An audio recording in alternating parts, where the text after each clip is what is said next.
साथियों नमस्कार। टीचरशिप में आप सभी का एक बार फिर से स्वागत है। साथियों इस वीडियो के माध्यम से हम रीजनिंग का पूरे 4 टॉपिक कवर करने जा रहे हैं जो एग्जाम की दृष्टि से बहुत ही उपयोगी होगा।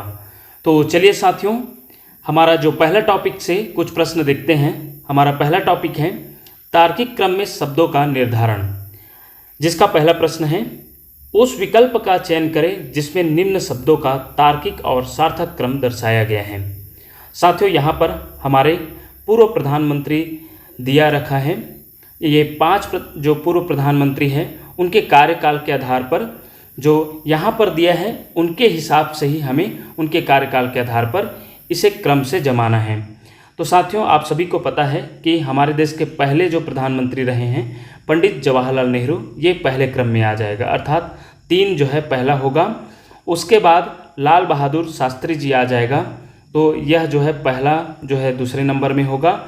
उसके बाद देखा जाए तो श्रीमती इंदिरा गांधी जी इसमें आ जाएगा, 5वां जो है तीसरे नंबर पर। उसके बाद देखा जाए तो आ जाएगा अटल बिहारी वाजपेयी जी, तो दूसरा जो है चौथे नंबर पर आ जाएगा और चौथा जो है लास्ट में आएगा।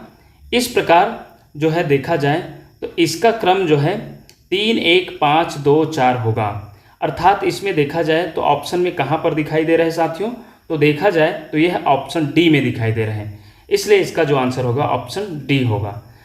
निम्न शब्दों को तार्किक और सार्थक क्रम में व्यवस्थित करें। साथियों ये जो क्रम दिया है इसे हमें व्यवस्थित करना है और उसके हिसाब से हमें ये जो ऑप्शन दे रखा है उसका आंसर बताना है। तो निश्चित रूप से कोई भी चीज़ों का हम चयन करते हैं तो 5वां पहले आएगा, फिर उस चीज़ को कॉपी करते हैं तो दूसरा आ जाएगा, फिर उसे पेस्ट करते हैं तो ये पहला आ जाएगा। उसके बाद हम सेव करते हैं अर्थात तीसरा आ जाएगा। उसके बाद ही हम प्रिंट करते हैं अर्थात फिर चौथा। और ये जो क्रम हमें दिखाई दे रहा है ऑप्शन बी में दिखाई दे रहे हैं, इसलिए इसका जो आंसर होगा ऑप्शन बी होगा। चलिए नेक्स्ट प्रश्न देखते हैं। उस सही विकल्प का चयन करें जो निम्न इकाइयों के तार्किक और सार्थक क्रम को निरूपित करता है। तो ये जो है मेमोरी के जो क्षमता है उसे निम्न से उच्च तरफ ले जाना है साथियों। तो आप सभी को पता होगा बाइट जो है सबसे छोटी इकाई है मेमोरी की, तो बाइट जो है पहले नंबर पर आएगा अर्थात 1।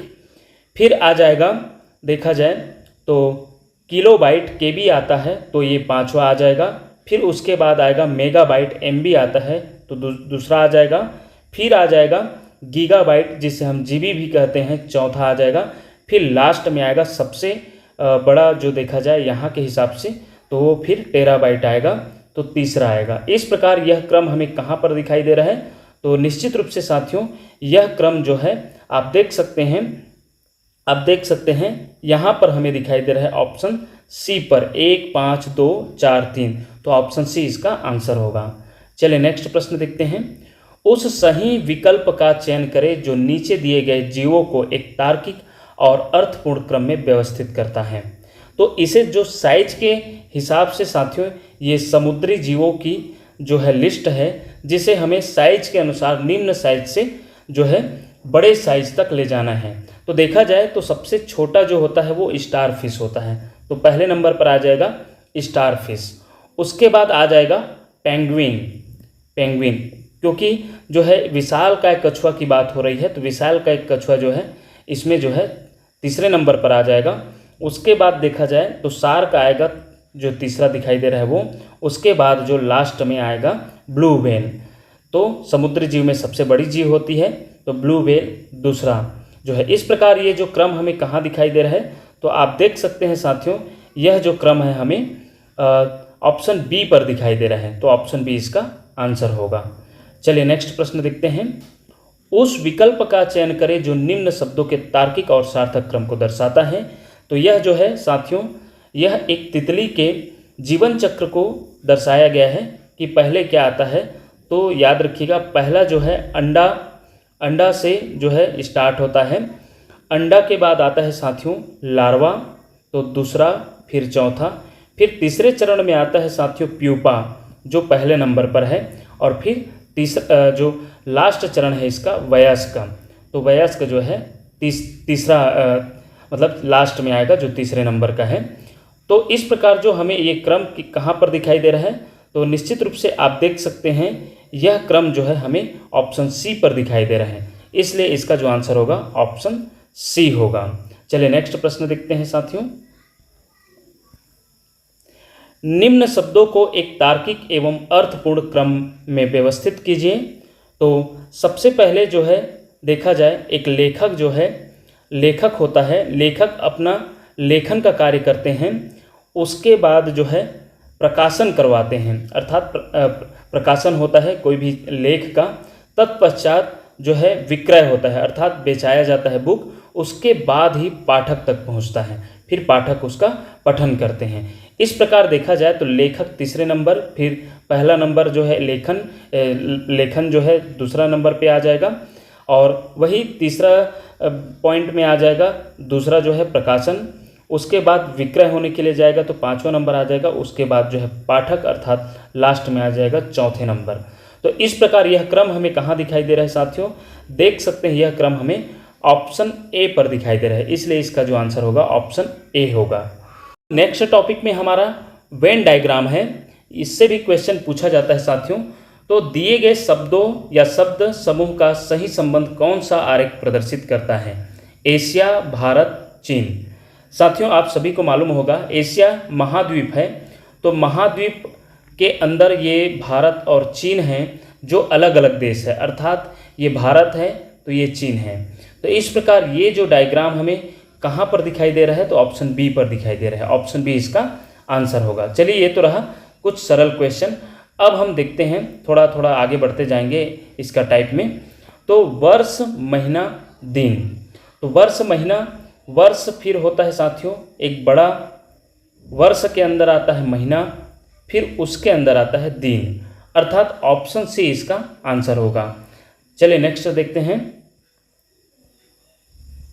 महिलाएं, इंजीनियर, डॉक्टर। आप सभी को मालूम होगा साथियों कि जो महिलाएं होती है वह बीच में आ जाएगा, वो डॉक्टर भी हो सकती है, इंजीनियर भी हो सकती है, इसलिए इसका जो आंसर होगा ऑप्शन सी होगा। चलिए नेक्स्ट प्रश्न देखते हैं। इसी में विद्यार्थी, आदमी, डॉक्टर, अर्थात देख सकते हैं कि विद्यार्थी, डॉक्टर और ये आदमी तीनों जो है ऑप्शन बी को दिखा रहा है। तो देखा जाए कुछ विद्यार्थी आदमी हो सकते हैं, कुछ आदमी डॉक्टर हो सकते हैं, कुछ डॉक्टर विद्यार्थी हो सकते हैं, तथा कुछ विद्यार्थी आदमी, डॉक्टर तीनों हो सकते हैं। कुछ विद्यार्थी आदमी व डॉक्टर तीनों हो सकते हैं, अर्थात इसका जो ऑप्शन बी यहाँ पर दिखाई दे रहा है वही इसका आंसर हो जाएगा। चलिए नेक्स्ट प्रश्न देखते हैं। तो साथियों इस टाइप का भी प्रश्न हमें देखने को मिला है, तो चलिए इसे समझते हैं। निम्नांकित आरेख में वृत्त जो है पुरुष को, त्रिभुज मेहनती को तथा आयत व्यापारी को प्रदर्शित करता है। आरेख का ध्यानपूर्वक अध्ययन करें और निम्नलिखित प्रश्नों के उत्तर दीजिए। वृत्त जो है साथियों यहाँ पर किसको प्रदर्शित कर रहा है, पुरुष को। और देखा जाए त्रिभुज जो है किसको प्रदर्शित कर रहे हैं, तो त्रिभुज जो है मेहनती को, और जो आयत है, आयत जो है व्यापारी को प्रदर्शित कर रहे हैं। तो यहाँ पर पूछा जा रहा है साथियों कि ऐसे कितने पुरुष हैं जो मेहनती होने के साथ साथ व्यापारी भी है। तो यहाँ देख सकते हैं साथियों जो तीनों में रहेगा, तीनों में अर्थात आयत में भी आ जाएगा और त्रिभुज में भी और एक ट्रायंगल में भी। तो देखा जाए तो यहाँ पर जो हमें 15 दिखाई दे रहे हैं साथियों, ये जो है तीनों में फिट हो रहा है, अर्थात यहाँ जो ऑप्शन बी दिख रहा है यही इसका आंसर होगा। आप देख सकते हैं निश्चित रूप से इसका जो आंसर होगा ऑप्शन बी होगा, जो पुरुष होने के साथ साथ मेहनती भी है, व्यापारी भी है। चलिए नेक्स्ट प्रश्न देखते हैं।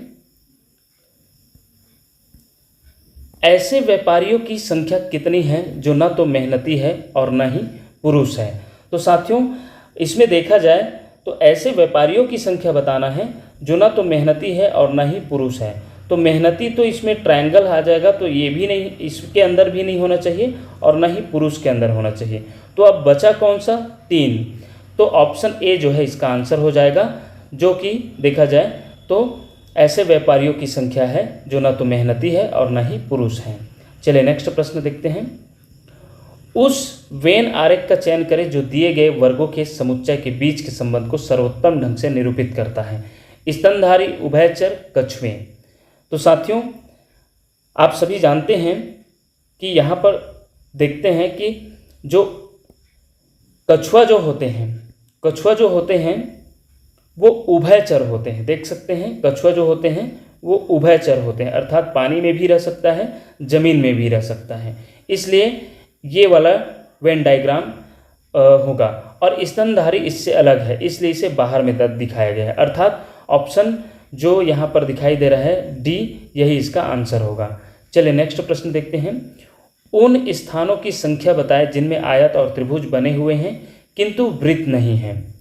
तो साथियों, यहाँ पर आयत और त्रिभुज तो बने हुए हैं लेकिन वृत्त में नहीं है। तो यहाँ पर स्पष्ट देख सकते हैं, यहाँ जो 7 दिख रहा है वो वृत्त से बिलोंग नहीं करता, तो ऑप्शन डी इसका आंसर होगा। चलिए नेक्स्ट प्रश्न देखते हैं साथियों। निम्न वेन आरेख किस विकल्प में दिए गए समूह के शब्दों के बीच सर्वोत्तम संबंध प्रदर्शित करता है। ऑप्शन ए है हाथी, जिराफ, शाकाहारी, सोना, चांदी, तांबा। ऑप्शन सी है सेकेंड, मिनट, घंटा, स्त्री, पुरुष, माताएं।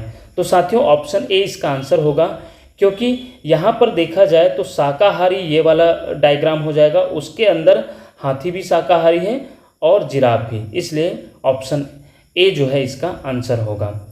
चलिए साथियों, अब हम रीजनिंग का इस वीडियो के हिसाब से तीसरा टॉपिक देखने जा रहे हैं, कोडिंग डिकोडिंग, जिसमें से भी क्वेश्चन पूछा जाता है साथियों। जिसका पहला प्रश्न देखते हैं। यदि किसी सांकेतिक भाषा में मैंगो को NBOHP लिखा जाता है तो उसी भाषा में जैक फ्रूट को क्या लिखा जाएगा। तो साथियों, यहाँ पर देखिएगा, मैंगो के बाद जब NBOHP लिखा गया है तो इनके बीच संबंध जो है एक एक लेटर बढ़ाया गया है। एम के बाद क्या आता है, एन आता है, ए के बाद क्या आता है, बी आता है, इसी प्रकार एन के बाद ओ, जी के बाद एच, ओ के बाद पी। अर्थात हमें जैक फ्रूट के लिखने के लिए जैक फ्रूट का भी अगला अगला लेटर लिखना है। अर्थात जे के बाद क्या आता है, तो के आता है, तो के जो है तीनों में दिखाई दे रहा है साथियों। अब आगे बढ़ते हैं, ए के बाद बी आता है तो बी भी तीनों में दिखाई दे रहा है, देख सकते हैं। अब हम सी देखते हैं तो सी के बाद क्या आता है, डी आता है। डी जो है हमें इसमें दिख रहा है, बी और डी में, अर्थात हमारा आंसर जो है बी या डी होगा। चलिए आगे बढ़ते हैं तो के के बाद एल आता है तो इसमें भी दिख रहा है। एफ के बाद क्या आता है, जी, तो ये भी यहाँ पर भी जी दिख रहा है। आर के बाद क्या आता है, तो एस, तो एस जो है इसमें भी दिख रहा है। अब हम डबल ओ देख सकते हैं, तो डबल ओ जो है लगातार इसमें भी है, तो डबल पी यहाँ पर है, अर्थात ऑप्शन बी इसका आंसर होगा। चलिए नेक्स्ट प्रश्न देखते हैं।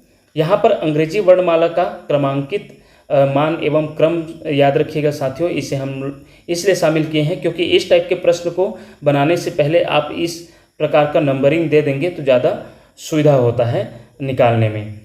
चलिए नेक्स्ट प्रश्न देखते हैं साथियों। यदि किसी सांकेतिक भाषा में विबग्योर को XGDEAMT लिखा जाता है तो उसी सांकेतिक भाषा में हेलमेट को क्या लिखा जाएगा। देख सकते हैं साथियों, यहाँ पर वी के जस्ट 2 प्लस करेंगे तो x आता है, और I का जस्ट 2 माइनस करेंगे, 2 पीछे जाएंगे तो G आता है। B का 2 आगे बढ़ाएंगे तो D आता है। उसी प्रकार G का फिर 2 माइनस करना है तो E आता है। उसी प्रकार फिर 2 प्लस करना है तो A आता है, और O का 2 माइनस करने पर M, R का 2 प्लस करने पर T। इसी प्रकार इसी क्रम में हम हेलमेट का भी बनाएंगे साथियों। H का 2 आगे बढ़ाएंगे तो J, फिर E का 2 माइनस करेंगे C, L का 2 आगे बढ़ाएंगे तो N, फिर माइनस करेंगे तो K, फिर 2 प्लस करेंगे तो C, फिर 2 माइनस करेंगे तो R, फिर 2 प्लस करेंगे तो G। अर्थात इसका जो ऑप्शन बी दिख रहा है इसका आंसर होगा, इसी क्रम में जो है इसका आंसर निकलेगा।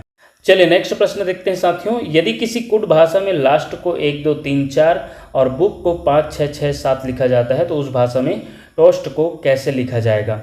यहाँ देख सकते हैं साथियों कि एल को नंबरिंग दिया है 1, ए को 2 और एस को 3 और टी को 4, तो इस प्रश्न के हिसाब से नंबरिंग है। और वही बी को 5, ओ को 6 6 और ये के को 7, तो इसी के हिसाब से टी का नंबरिंग देंगे तो TOAST इसको लिख लेते हैं। T को कितना मिला है साथियों, तो 4, तो यहाँ लिख देते हैं। फिर O को 6, A को देख सकते हैं यहाँ पास 2, तो यहाँ 2 लिख देंगे। और S को दिया गया है 3 और T को फिर से यह 4। तो यह जो कहाँ पर दिखाई दे रहा है साथियों, कौन से ऑप्शन में, तो निश्चित रूप से देख सकते हैं ऑप्शन बी में यह दिखाई दे रहा है। ऑप्शन बी इसका आंसर होगा। चलिए नेक्स्ट प्रश्न देखते हैं। यदि किसी कूट भाषा में करण को 45 लिखा जाता है तो उस भाषा में अरुण को कैसे लिखा जाएगा। तो साथियों इसका नंबरिंग जो आप सभी जानते होंगे कि 11वें नंबर पर आता है, ए 1 नंबर पर, आर 18वें नंबर पर, ए 1 नंबर पर और एन जो है 14, और सभी का टोटल करेंगे तो 45 आएगा। इसी प्रकार अरुण का भी निकालेंगे तो 54। तो उसी में जो है साथियों देखा जाए तो नंबरिंग निकालने पर 54 निकलता है। ऑप्शन ए जो है इसका आंसर होगा। चलिए नेक्स्ट प्रश्न देखते हैं।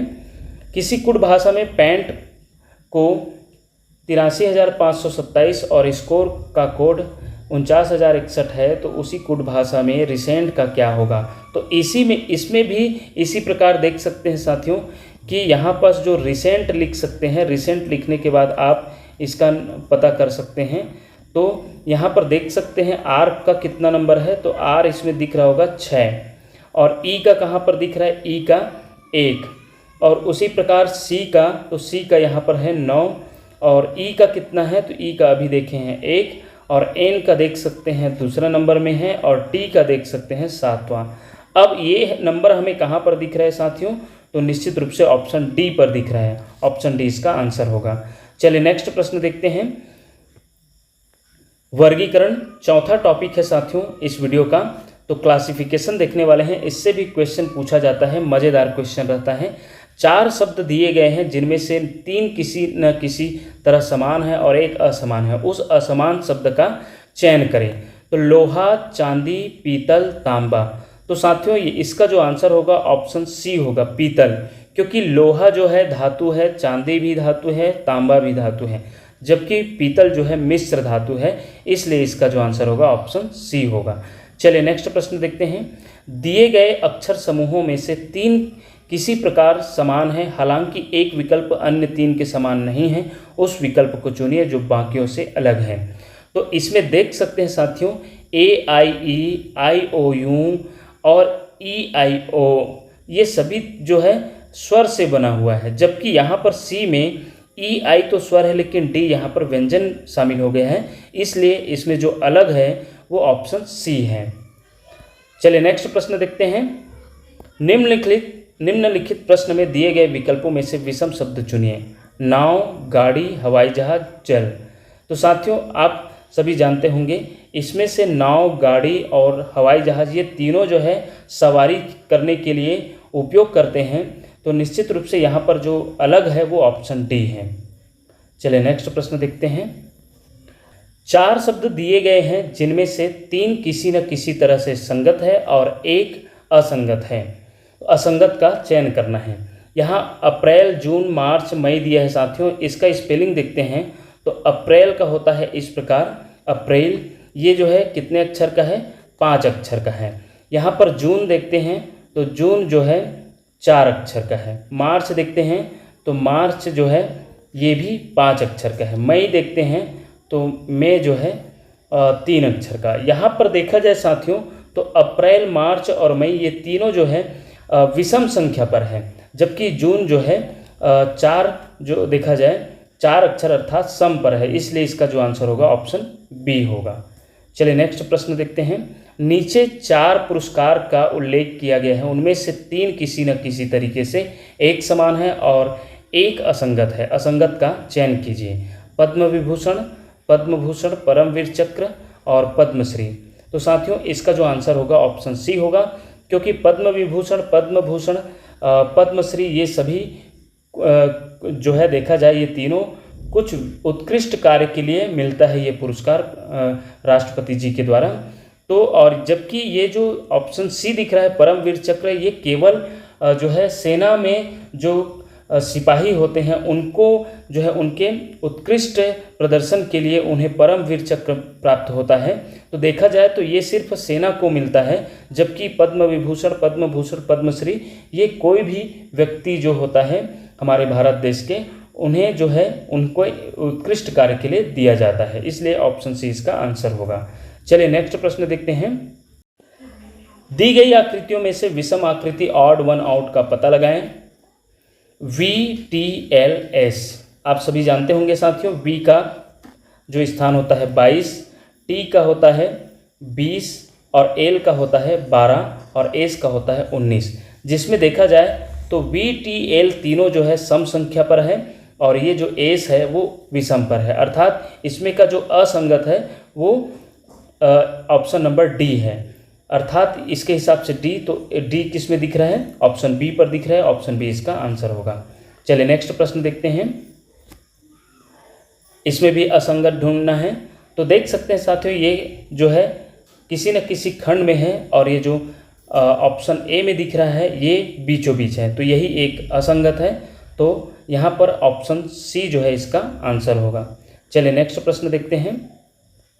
इसमें भी देख सकते हैं 17, 28, 100 और 50, तो साथियों यहाँ पास असंगत ये इसमें का 100 है, क्योंकि यह जो है 10 का स्क्वायर का है, स्क्वायर नंबर है, अर्थात वर्ग संख्या है, जबकि 17, 28, 50 ये स्क्वायर नंबर नहीं है, ऑप्शन सी इसका आंसर होगा। चलिए नेक्स्ट प्रश्न देखते हैं। ML, DW, EV और RI, तो साथियों ये सभी जो दिख रहा है ये जो है एक दूसरे के, ये B वाला, C वाला, D वाला ये विपरीत नंबर पर है। जैसे कि E का उल्टा V होता है, जब नंबरिंग करेंगे तो जैसे कि A का उल्टा Z होता है, इसी प्रकार E का उल्टा, E जो है शुरू से 5वें नंबर पर आता है, तो उसी प्रकार Z तरफ से यदि हम गिने तो V 5वें नंबर पर आता है, इसी प्रकार DW भी RI भी, जबकि ये ML जो है ये विपरीत लेटर नहीं है, अर्थात इसका जो असंगत वाला जो क्वेश्चन है तो इसका ऑप्शन ए जो है यह जो है इसमें का अलग होगा, असंगत होगा, इसलिए इसका जो आंसर होगा ऑप्शन ए होगा। इस प्रकार साथियों हमने ये इस वीडियो के माध्यम से रीजनिंग का 4 टॉपिक कवर किए। उम्मीद करते हैं कि आपके लिए परीक्षा की दृष्टि से बेहद उपयोगी होगा। इसी प्रकार के वीडियो पाने के लिए देखते रहिए आपका अपना चैनल टीचरशिप। धन्यवाद साथियों।